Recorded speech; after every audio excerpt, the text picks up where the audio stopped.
ऐसी भगवान कहते कि सब मम प्रिय मम स्वरूप, लेकिन उनके कर्म है। कोई पैसे वाला बन जाता है और कोई, वो उनके कर्म होते हैं। इसलिए तो कहा कि कर्मो प्रधान विश्व कर राखा, कर्म प्रधान विश्व कर राखा, कर्म प्रधान विश्व कर राखा, कर्म प्रधान विश्व कर राखा, जो जस करहि सो तस फल जाका, जो जस करहि सो तस फल जाका, जो जस करहि सो तस फल जाका, जो जस करहि सो तस फल जाका। सुधा कुंभम गृह देवा देवस्तृत समान।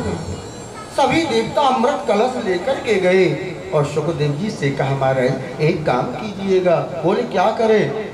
बोले अमृत राजा परीक्षित को पिला दो, और जो कथा रूपी अमृत है ना वो उसको हमको।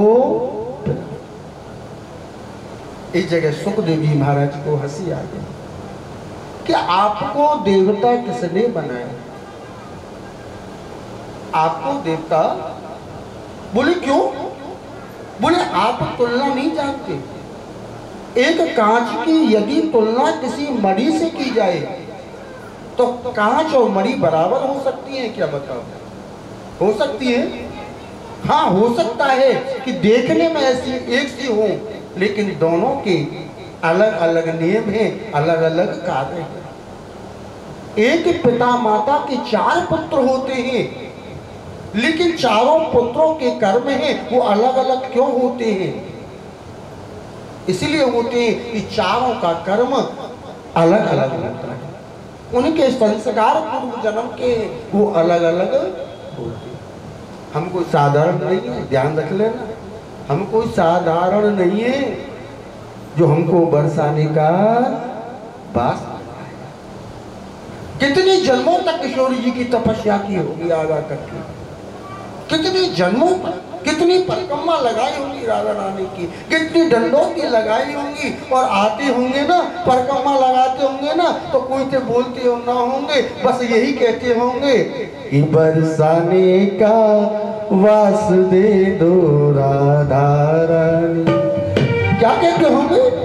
बरसाने का वास दे दो राधा रानी, बरसाने का वास दे दो राधा रानी,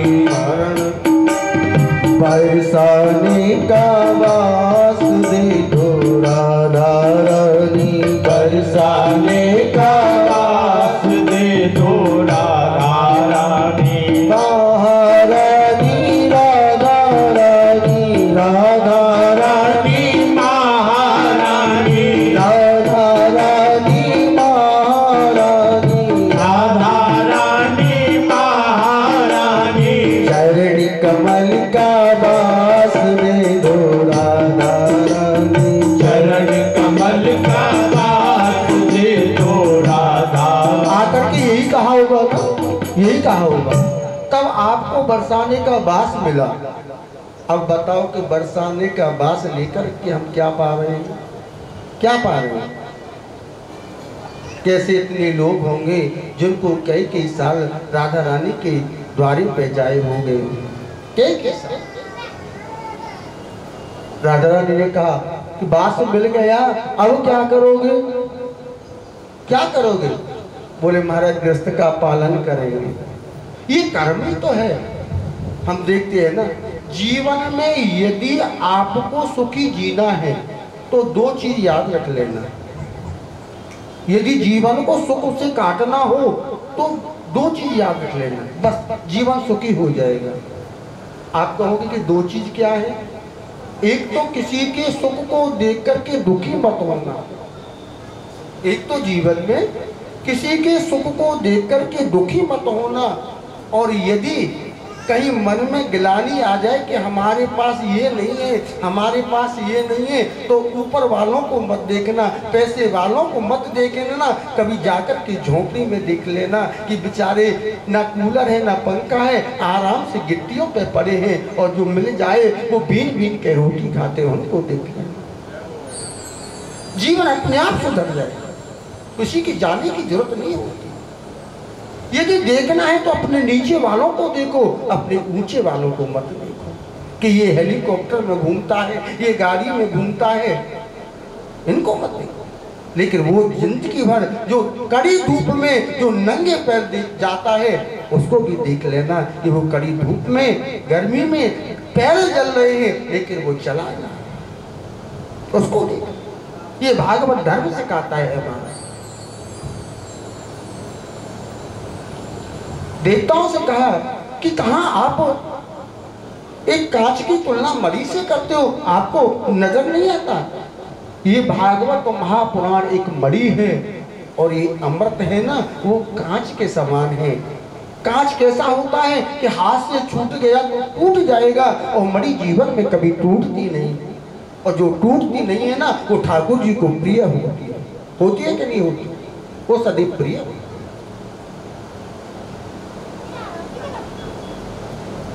यही मनुष्य धर्म सिखाता है। देह धरी करिए फलवाई, भजिए राम सब कामों। अब तुम्हारे देवता घबरा गए, बोले महाराज ऐसे काम कैसे चलेगा, हमको तो कथा सुननी है। इतनी बड़ी कथा है भागवत महापुराण कि महाराज जो मणि से भी भारी है। देवताओं ने विलंब नहीं किया, देर नहीं की देवताओं ने, सीधे स्वर्ग लोक गए और एक तराजू को लिया, और तराजू को लेकर के एक पल्ले में तो भागवत महापुराण रखी, और एक पल्ले में जितने ग्रंथ हैं वो लाते जाएं रखते जाएं, लाते जाएं रखते जाएं। सबरे की सबरे वेद, सबरे के सबरे उपनिषद सब रख दिए, लेकिन भागवत जी का पल्ला नीचे रहा और सब वेद ऊपर हो गए। बोलो भागवत महापुराण की जय। हो गए। हमारे धर्म सिखाते हैं, हमको बरसाने का बास मिला है, हम अभिमानी है कि नहीं है? कहीं जाए तो बड़े गर्व से कहते हैं कि नहीं के कहते, पर कहाँ के रहने वाले हो? मान के साथ बरसाना के, मान बरसाना जहाँ लट्टे मारो होनी प्रसिद्ध है। लेकिन हम हमारे भैया हमारे जो कर्म है ना, वो बरसाने वाले जैसे नहीं बन रहे।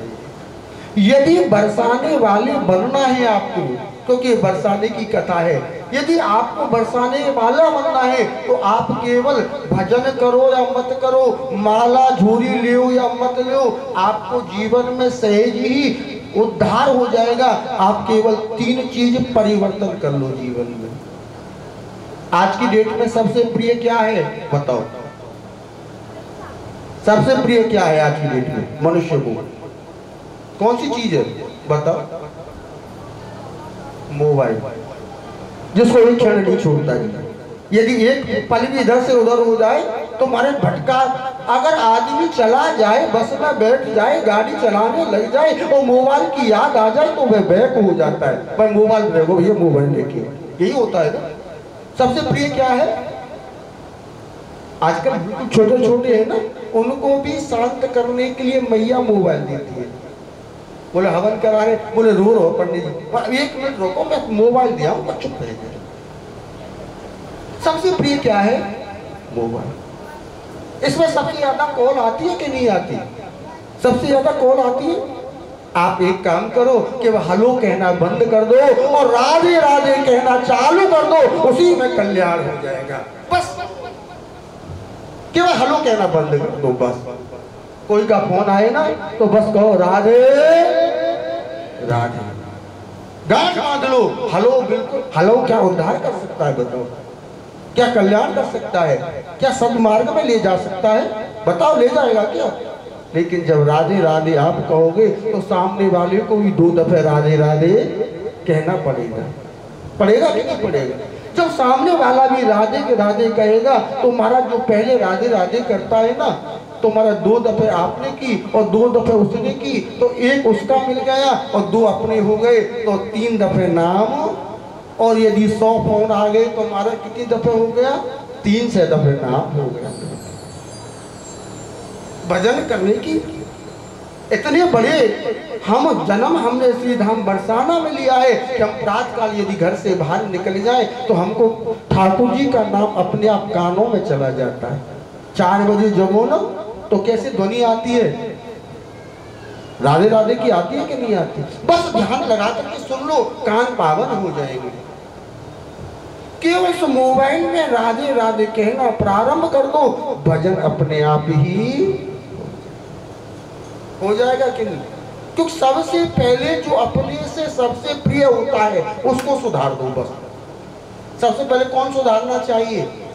जो सबसे प्रिय हो उसी को सुधारना चाहिए कि नहीं? सबसे प्रिय बेटा होता है संसार में। पिता क्या चाहता है कि मेरा बेटा बड़ा होकर के मेरे नाम को उज्ज्वल करे, प्रकाश रहित करे, यही चाहता है ना ज्यादा। बस इसीलिए तो कहते हैं कि तू कर बंदगी और भजन धीरे धीरे, मिलेगी प्रभु की शरण धीरे धीरे। तुमको स्वयं ही शरण मिल जाएगी।